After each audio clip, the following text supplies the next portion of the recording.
Hello everyone and welcome back to This Is Real Life.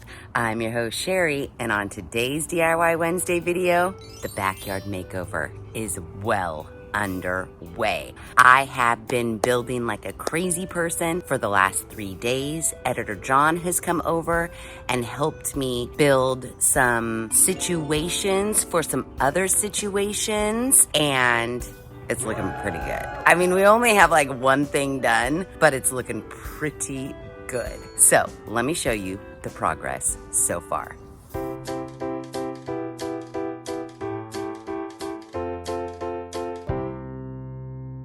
I think you guys are going to die when you see the little seating area I have created and their shade with no pop-up canopy. You're gonna die. Are you ready? Here it comes. Look at it. So I have spent the last 2 days making these planter box post situations. Now, I don't have them filled. They're not completely weighted down, but they're good enough for now, because I purchased this giant 12 by 16 sunshade. That one I actually got off of the Temu. I did order 2 other triangle ones from the Temu in the same cream color, but they came in gray. So I'm returning those, and I ran over to the Lowe's and purchased these. Now, the rectangle one from Temu cost me like $39.48, and the triangle ones from Temu were gonna cost me $25. But since I didn't want to reorder the cream and then have them come in gray again, I ran over to the Lowe's and they had matching. They were $5 more, and these are a little bit smaller. The ones from Temu were going to be a 16 by 16 triangle, and this one that I got at the Lowe's is a 12 by 12 triangle. So I love the double layer, because before I put the triangle up, it was just that, and it just looked like I hung a sheet up there. But now that I've added the triangle for more dimension, I think it looks pretty cool. Doesn't it look pretty cool? And it creates so much shade. Oh, the mounting hardware I also did purchase from the Temu. It was like $6 a pack, and I bought 3 packs, and that hardware is working out like a champ. I'm not mad at it at all. So like I said, I gotta fill these. I'm gonna do rocks at the bottom, then dirt, and that will help level them out so they're not like pulling towards there. And then I did end up mounting 2 to the little part of your house. One there, one over there, that's holding this big rectangle one. And then I used these guys that I made to hold the other hardware bits. So yeah, look at how cute. And there's our coffee table base. I really want to just stop everything that I'm doing and build a coffee table top right now, but I'm not going to, because look over here. This is what we have left. And I have another triangle sunshade that's gonna go on these guys here. So I know you're all curious. How did I build this over here? Well, I'll tell you, it's pretty easy actually. Okay, so as per my calculations, I went over to Lowe's and I purchased all of the wood to make 7 of these ginormous planter box post holder things. 42 2x4s that were 8 feet long, and then I bought 7 of these 4x4 posts. Now, these are pressure treated posts. The 2x4s are not pressure treated at all. I'm going to stain them to give them a little added protection and also make them match with this post a little bit better. And then for the base, I used plywood. I cut a plywood base that was 24 by 24 inch square, and then I cut all of my 2x4s at 22.5 so that I could like link and log them together. I'll show you what I mean. Because when you cut them the way I'm doing it, as what I'm calling like a link and log, then you can cut them all the same length. You don't have to worry about having 2 shorter for the 2 sides and 2 longer for the other 2 sides. Then I got a 4x4 bracket that is screwed into the plywood base and then screwed into the post, and that's how the post is standing in here freely and not moving over. Now, there is a little wobble to the post, so once I build up the box, I actually take some wood and brace it so that it doesn't move at all. These are heavy enough without anything in them, but once I put in drainage rocks and soil and beautiful plants, they're not going anywhere.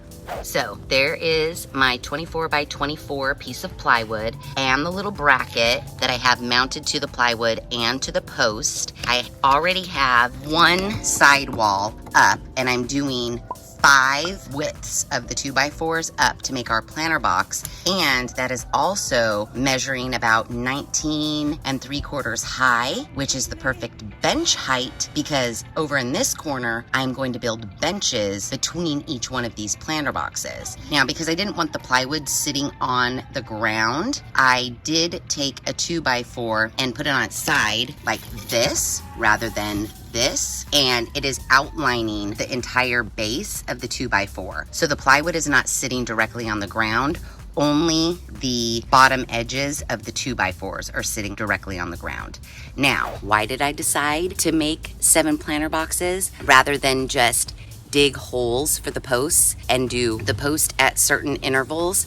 Well, A, I didn't want to dig 7 post holes. I also didn't want to go buy cement. I didn't want to deal with that whole situation. Also, 2, what I noticed from hanging our first sun sail, it is nice to have something that you can move and pull tight so that you can stretch it and make sure that the sunshade doesn't have any slack in it, that's perfectly taut. It was very helpful for me to hook up the sunshade to this post and then just pull the post out, and I wouldn't have been able to do that if I had them cemented into the ground. Also, 2, if and when I move from here, I can take these with me. I know, right? Because, I'm not gonna lie, the wood for these was a little bit expensive, but not terribly expensive. Again, I'm making 7. My 42 2x4s, my 7 4x4 posts, and my brackets, that cost me about $350. Now, I did have scrap plywood already here, so that saved me $30 in buying plywood. But yeah, other than that, I'm into it for wood for $350. The sunshade sale situations, well, I spent $60 at the Lowe's on the 2 triangles, and then another $40, so that's already $100. So we're up to $450, and then my like hardware that I've been using, just tack on another $50. So we're at $500, but we are creating amazing shady areas in the backyard. Now, to build up these planter boxes, I'm doing it real easy. Some master carpenter woodworker people might disagree, but I don't disagree with myself at all. I've built a number of these post planter boxes in my life. This is not my first set. This ain't my first time at the rodeo. And I have learned from my mistakes in the past, but I'm still doing this pretty quickly. So the only thing that is screwed together right now is the base that you see. I've screwed the base 2x4s into the plywood, and then I've screwed the first row of the 2x4s into the plywood as well. But from here on out, I'm just using a little dab of wood glue and my nail gun and popping these things together pretty quickly. So yeah, I'll show you how fast. It's pretty fast. Again, I have cut all of the boards at 22.5, and that fits my 24-inch base perfectly. So you can see how I have this one laid out, where the end of this piece is facing this way, but the end of this piece is butted up against it. So rather than follow that, I want to do this one off. So it goes like end, no end, end, no end. And then that's what I'm calling my Lincoln log method. So all I do, really, it's really easy, guys. I have my wood glue here. Type on Wood Glue, not sponsored, as we all know. So I quickly just run a little bead. I make sure my words are facing the inside of the planter box. I just run a tiny little bead, nothing drastic, and line that up there. Then I take my nail gun and kind of toenail it in. And then on this end as well, making sure everything's flush. Now, I'm not taking time to level because I know my ground's not level. I'll level it out when I'm ready to hang the sunshade. But for now, I'm just trying to build this box like that. Then from the inside, I'm gonna toenail it too, like this. And that's pretty secure. And the wood glue, when it dries, it'll be even more secure. So I'm gonna keep going.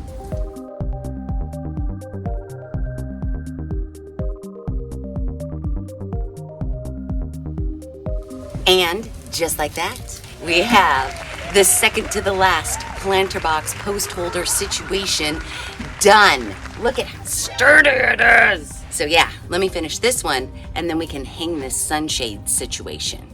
Okay, so it is the next morning. It was too hot yesterday. I couldn't handle it much longer, but I did finish the 2 planter boxes and I hung the wind sail over there. I'll show you. See, look at how cute. And so much more shade over in this area. So my big plan is I want to build a bench seat right there between those 2 planter boxes. Maybe do like a piece of wood on the outside of this planter box to act as like a table as well, and then get 2 like chairs on either side. So you'd have like a bench, 2 chairs, and like a little table around this planter box to enjoy the fire pit area. I'm not quite sure yet. Let me know your guys' thoughts in the comments below. But if building these planter boxes isn't like up your alley, I got sent something that I'm gonna test right now, and it might be more up your alley. You know, if you're not into cutting wood, building, that whole thing, this might make it a little bit easier. Okay, so recently I was sent an email from Jackie from Snugniture. Jackie wanted to know if they could send me their galvanized flower bed to test. And I said, yeah, I'm in the middle of a huge backyard makeover. Send it on over. I'd love to see it. So they did. And it's right here. And we're going to test it today. Now, they do have quite a few different sizes and color options in these galvanized raised planter boxes, like a 4x2, a 6x3, and a 2x2. Jackie actually sent me the 6x3. It's 12 inches tall, 6 foot by 3 foot, modular metal raised garden bed. Now, the price for this garden bed is $176.99, which seems a little pricey, but I told you the numbers I spent on all this wood, so not that pricey when you think about it. And 6 foot by 3 foot, that's a pretty good size bed. Now, for this, you could use it for what I'm gonna use it for. I'm just gonna plant pretty flowers in it, maybe some vines, because I'm thinking if it's the right size, I wanna put it under that arch that's over there in the back corner to try to cover up a little bit of the back cinder block fence. But if you wanted to do like a small garden and maybe plant like peppers and zucchinis or whatever, this could be good for that too. The durable metal construction ensures years of reliable use, minimizing waste and promoting long-lasting enjoyment. Additionally, the raised design helps protect your plants from harmful soil contaminants, fostering a healthier and more eco-friendly gardening environment. But let's open it up, see if it's easy to put together, see what it looks like. Is it quality? We don't know, but let's find out right now. It just comes in this box. It's not terribly heavy. It's really taped. So let me, okay. Ugh. The wood texture looks very cute. So this is the exterior, and it looks like there is like a plastic over the top of it so it doesn't get scratched. Hey! Sorry, cat fight. We'll leave this on while we're building it just in case. So this is the outside, and then this is what the inside looks like. And then it looks like these are like the corners. Again, I haven't opened up instructions. I'm just seeing what's in the box. Then there are these, don't know what these are for, that have these, these are like supports for the inside. Then we have a whole packet of stuff. Ooh, it looks like they do provide us with the tools. There's a little tiny screwdriver here. We got screws, we got nuts, we got a bunch of stuff. Oh, and we have gloves. The directions are nice and IKEA-like with just pictures. So it doesn't look like there's a bottom to this. Basically, it looks like we just put the side pieces together. We put those little brace bars in the middle. Okay, let's get on the floor and build this puppy. Oh! I was just gonna say it would be helpful if they were labeled, and they are. There's a sticker on the inside. So those are our end pieces. Aha. So they slide in, and then you just make sure that the holes line up on either side. It says there are 8 screw holes, but only 6 sets will be used in this step. So, okay, let me do that. Okay, yay, that was easy enough. I have my whole one side done. I just hand tightened everything for now. I think we leave these 2 holes here blank for these cross beams to go across. So now I have to build my other side, and then we can put the end pieces on and we'll be done. This is taking like a second. Okay, now that we have our 2 walls built, it looks like they want us to put these in the middle. After we have those in the middle, then we can put on our end pieces. Okay, so yay, I have my braces in the middle, and now we just take our side panel, put that here, pop this corner piece here. Our side panels sit kind of inside of the corner piece. They look the same upside down as they do right side up. So yeah, it's more of the same. I'm just gonna wing nut all these 4 corners into place.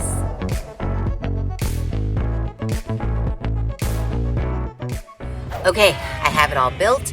I went back in and made sure all of the screws were nice and tight. I noticed they sent these like stake things. So there are holes at the bottom of each corner. So if you were putting this on dirt, you could use these to stake this into the dirt. I'm not doing that. I'm gonna put this on cement. I know it sounds crazy, but that's where I want it. So that's where it's gonna go.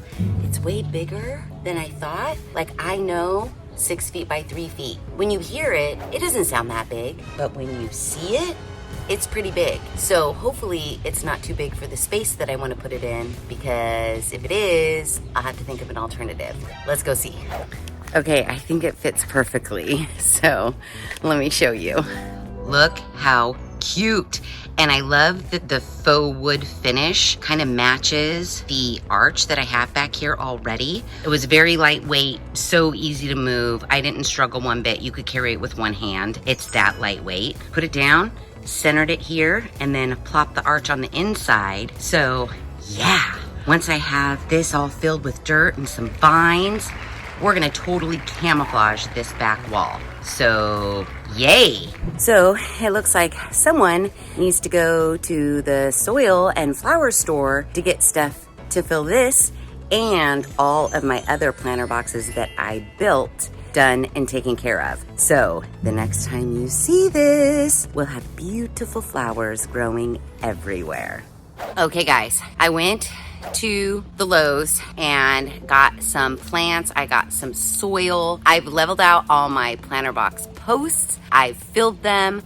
I actually drilled drainage holes in the bottom, and I lined the bottom with plastic. I also stained the inside and the outside of each planter box. And just on a whim, you know, you're at the store and you're like, I don't know, semi-transparent chestnut brown? I feel like that's good. You're gonna die when you see how well the 2x4s, now stained, match the posts. Not to mention the planter box that Snugniture sent. It looks cute back there, guys. Are you ready? Because I'm gonna show it to you. Oh, so many things, so many things. I'm sitting in my new outdoor family room, and I actually made a top to the coffee table base that I found on the side of the road when me and Stacy went on a scavenger hunt, and it's so cute. I'm so happy with the way this backyard is turning out, and this is only stage 1. The only thing that is bugging me so bad is the ground. If I had nicer ground, I would be like, call this backyard a wrap. But the ground, you'll see. So let me show you. Okay, first I'm gonna show you the lifeguard area where I put the planter box that I built earlier today. It looks good, guys. Are you ready? I mean, look at this cute lifeguard station. Obviously, I need to wash my towels and, you know, whatever, you get that. But look, the lifeguard chair has the sunscreens and the tanning lotions. And look at how cute this 6x3 planter box looks. Now, what is in here is a plant I don't really know. I've never seen before. It was on the clearance rack at the Lowe's. The pots were normally $20, but they were half off. So I bought them because they flower and they look like they dangle. And I'm hoping maybe eventually they'll grow. So I planted one on that side and then one on that side and then two towards the front. So I'm hoping these will grow up and fill in the arch, and then these will like spread and dangle and do whatever. But seriously, that is cute. Then that brings us to fire pit triangle shade area.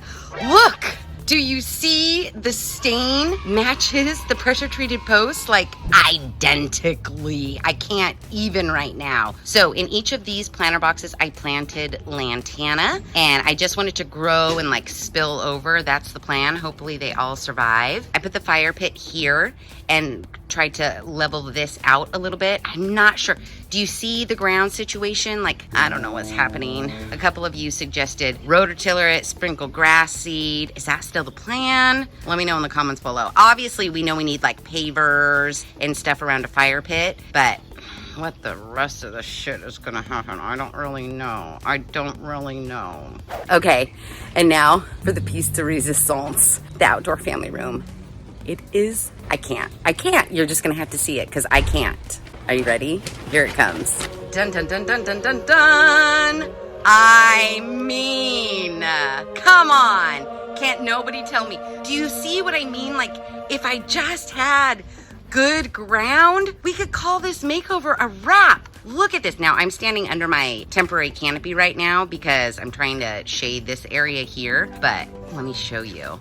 I mean, so we've got lantana, there's lantana back on that one, lantana there. And then remember my table base that I found on the road with Stacy? Oh yeah, I threw together some scrap boards that were on the side of my house and I made the tabletop. Tell me that's not cute. It totally goes with the vibe. And yes, I'm leaving it exactly like that. No stain, no paint, no nothing. And that little table right there, I found on the side of the road like, I don't know, maybe 3-6 months ago. And I just had it in my garage. So I was like, hey, bring it on out. I do want to get a new rug because that one's beat to shit. But even if I don't, still cute. And I love every minute of it. And look at how shady it is with our two sunshade situations. I love it. So yeah. Phase 1 of Operation Backyard Makeover is officially done, and I couldn't be happier. A big thank you to Snugniture for sending me that raised garden bed to test out. I really love it. They have a bunch of different sizes. They offer, I want to say it's that brown wood. There's a green and maybe like a silvery color as well in many, many different sizes. So if you guys are interested in something like that, again, I just plopped it on cement. I put gravel at the bottom just so dirt wasn't sitting on cement, but I don't know what guy, I don't know why I did that, but anyways. And then I just filled the whole thing with dirt and then planted plants in it, and it's fine and I dig it and I love it over in that area.